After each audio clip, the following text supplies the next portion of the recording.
Hey guys, My Hero Academia chapter 276. Crazy. So, Shigaraki, right? That's his base power. As in, like, Aizawa Sensei is disabling the man's quirks and he just handled the number one like that. That is very, very terrifying. Um, so many thoughts going through my head when I was reading this chapter. I was just like, wait a second, like, how can the heroes win? What can the heroes do? And like, this is not bearing in the fact. Wow, English. This is not bearing in mind that okay, how many high end, well, near high ends are coming. We don't know how strong they are, but it was kind of well, the doctor was saying they're not like as strong as the high ends like Hood or the others, but they're definitely not like the normal Nomus. So yeah, the pro heroes they've got some trouble on their hands. But obviously Giganto Match is coming as well. Um and freaking the Paranormal Liberation Front too. So we're gonna be seeing debut. All of those guys are gonna be coming in. It's gonna be crazy.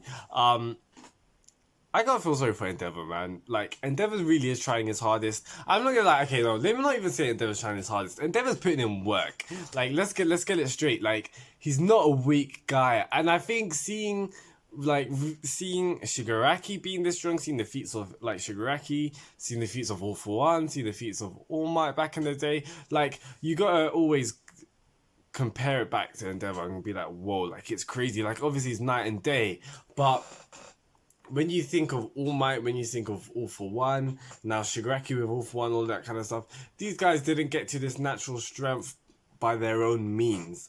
So, considering that all, considering Endeavor's just basically works with what he's got. He hasn't got any other quirks planted in him. He hasn't gotten any like experimentations and surgeries on his body to give him actually super strength, considering he's done none of that, Endeavor's pretty freaking strong. And I think what's so strong about him is not obviously just like his firepower, no pun intended. I think it's just like his knowledge, I guess, like his intelligence, because like his experience is crazy, and like his strategy, like the way that he fights is pretty cool. Now, I really like seeing from this chapter how we were seeing heroes basically work with one another. We're seeing with Endeavor and his like 20 something sidekicks, one of his 26 sidekicks or something like that. Kido, I believe, and his quirk is where he can alter trajectory. So let's say like you're throwing something at him, and if it goes through like his bandages or whatever, he can like move it around. So it's pretty cool. So obviously he moved Endeavor, or like he changed Endeavor's trajectory so that he wouldn't have to, like, let's say you're going fast and you're going around the bend or something like that. So like he made it where basically Endeavor's speed didn't stop, or like slow down in regards to moving around and that. So it was pretty cool to see that. And then we see the water guy. I can't remember his name. I feel like it's Manual. I may be wrong, but I feel like that's what it is. We see the water guy from the Stain arc who was working with Ida. He is helping out Aizawa Sensei, which is pretty innovative. I'm not gonna lie, it's pretty cool, neat application of using your quirk. He's basically, because obviously he can control water and that, so he's continually, I was gonna say moistening, but that's a weird. I don't want to say that. Hydrating. Let's go with that. He's continually hydrating Aizawa's eyes so that he doesn't have to blink, which is pretty cool. And you know what I was thinking? Couldn't Rocklock like lock his eyes in place? Like, okay, just think of that. It doesn't make sense anymore. Because at first I was thinking, okay, cool. The whole point is Aizawa Sensei cannot blink. Like, he has to keep his eyes open, because even if it goes for like a second, like a split second, Shigaraki could just release the K and it's game over. Or like any other quirk that he has under his tool belt. So yeah, the aim is Aizawa Sensei cannot blink.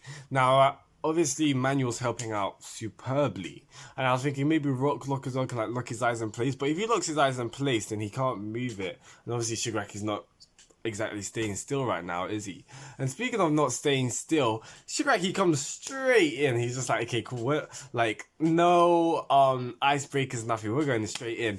Goes in for Aizawa Sensei. Aizawa Sensei has like this gut heart wrenching moment where like he's seeing all his students saying like, I want to graduate. And I'm not gonna lie, there has been incredible amount of death flags and a lot of just emotion going towards Aizawa Sensei's character. In my opinion, me personally, I feel like a lot of people as well. Ever since Shirakumo and the whole what's his name? What is his name? I haven't seen him in a while. Have I forgotten his name? Oh man, Black Mist. No.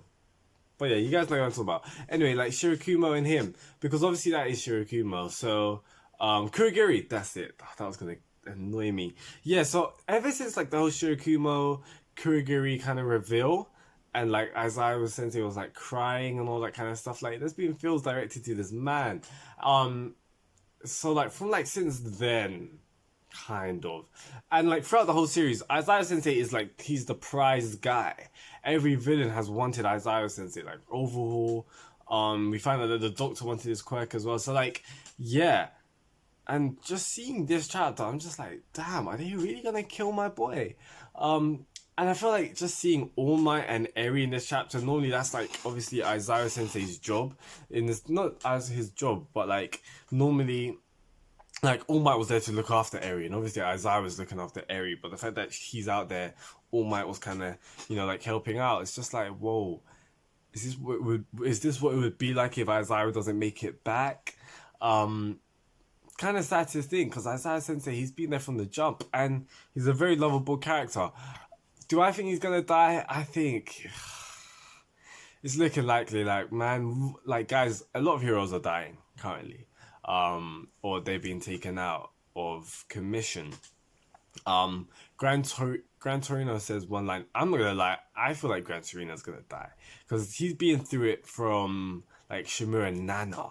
He's gone through that. He was with her when they fought All For One, then he was with All Might when All Might fought All For One, and then with All Might again at Kamino, and then now he's with like Deku. And like this guy's outliving everyone basically.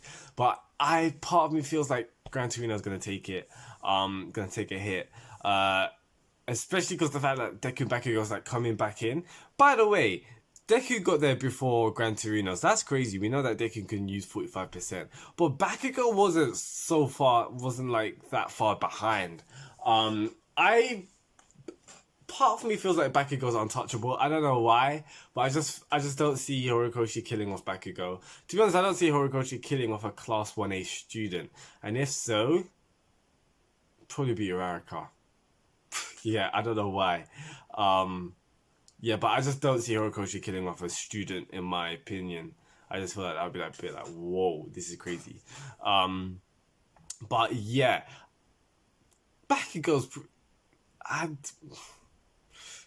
This fight's gonna be crazy. I just didn't see that coming. I didn't see, Deku possibly fighting Shigaraki this early on.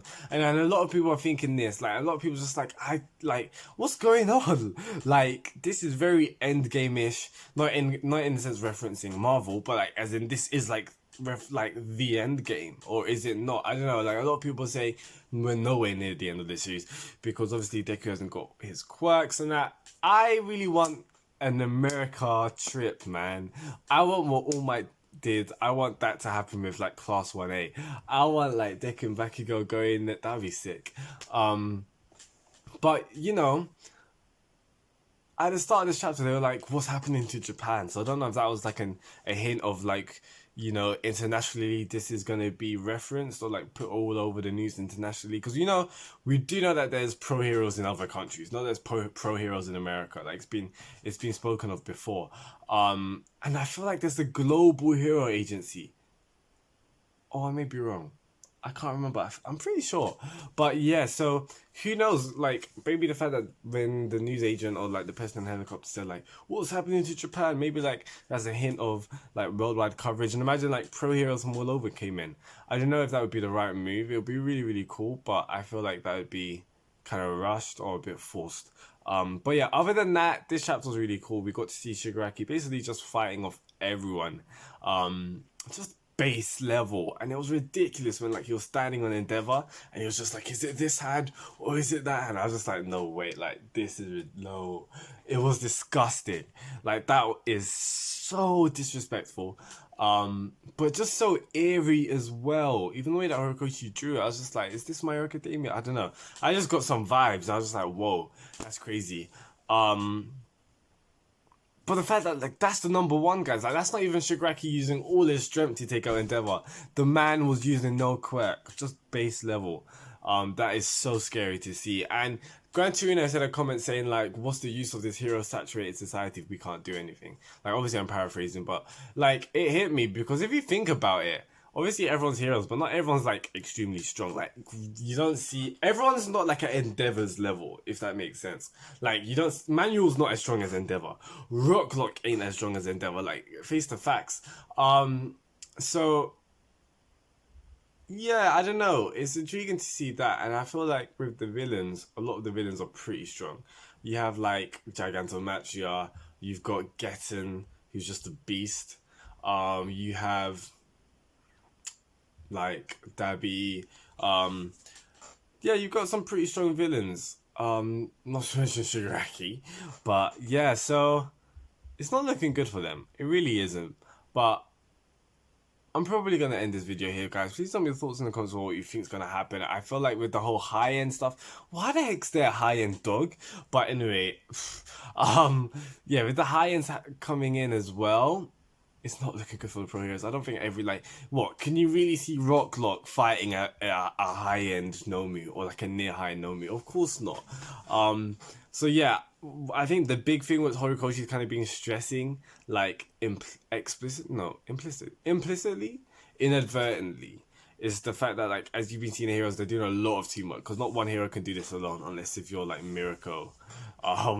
Yeah, so we're seeing a lot of teamwork, and that's obviously what they've been doing in these chapters, fighting against Shigaraki. So we're really gonna see a lot of heroes team up, fighting against the Nomis. Yeah, Bakugo and Deku coming in for the end, that was pretty sick. And it's gonna be cool to see them fight. I'm really intrigued to see like Bakugo fight. I'm not gonna lie, that's gonna be pretty awesome as well. So yeah, guys, that's enough for me. Please tell me your thoughts in the comments below. If you liked anything I say, please drop a like. It would be greatly appreciated. Subscribe for weekly reviews of My Hero Academia, and I'll see you next week for that greatness that is chapter 277 of My Hero Academia. Peace out, guys. Goodbye.